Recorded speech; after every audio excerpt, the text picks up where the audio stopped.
Salve saudara-saudari, di tengah reruntuhan sejarah yang kokoh berdiri di Yerusalem, ada dua sisi menampilkan dua semangat iman yang sangat berbeda. Di satu sisi ada gereja makam suci, tempat yang selama berabad-abad dihormati oleh gereja Katolik dan Ortodoks. Bukan hanya karena nilai rohaninya, tetapi karena fondasi yang kuat dalam sejarah, kesaksian para bapa gereja, dan penelitian arkeologis yang tidak mudah disangka. Di sisi lain ada Garden Tomb, sebuah taman tenang yang baru dikenali pada abad ke-19 oleh segelintir tokoh Protestan yang tampaknya lebih mempercayai bisikan estetika dan intuisi pribadi daripada suara konsili dan konsensus apostolik. Ya, bahwa Garden Tomb menarik bagi banyak Protestan bukanlah hal yang mengherankan.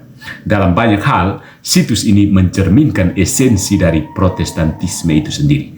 Pencarian pengalaman religius yang bebas dari otoritas, simbolisme yang minimalis, dan interpretasi yang dikendalikan oleh selera individu.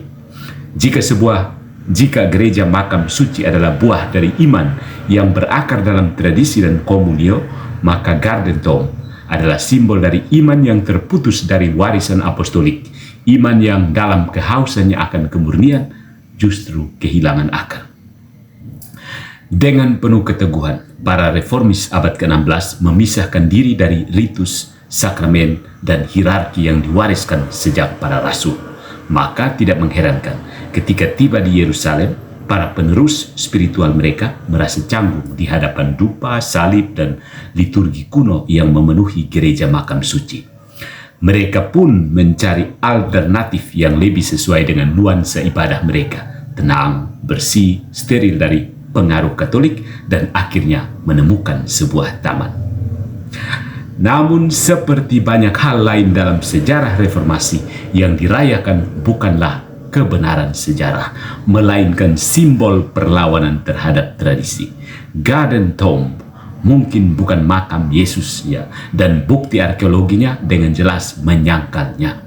Tapi bagi sebagian Protestan, itu tidak penting. Yang penting adalah bahwa di tempat itu mereka merasa dekat dengan Tuhan tanpa harus berbagi ruang dengan ikon, imam, atau liturgi yang tidak alkitabiah. Sungguh ironis saudara-saudari, karena upaya Kaisar Hadrian untuk menutupi makam Yesus dengan kuil pagan malah menjadi sarana bagi gereja purba untuk mengidentifikasinya dengan pasti. Dan pada saat yang sama, upaya sebagian Protestan modern untuk menghindari warisan Katolik malah menuntun mereka pada sebuah lokasi yang secara historis absurd, tapi secara emosional nyaman. Demikianlah misteri dari iman yang berakar pada subjektivitas. Ia akan lebih mudah mempercayai taman daripada sejarah, emosi pribadi daripada suara para martir. Dan dalam hal ini, Garden Tomb bukan hanya sebuah lokasi alternatif, melainkan simbol dari proyek Protestan itu sendiri.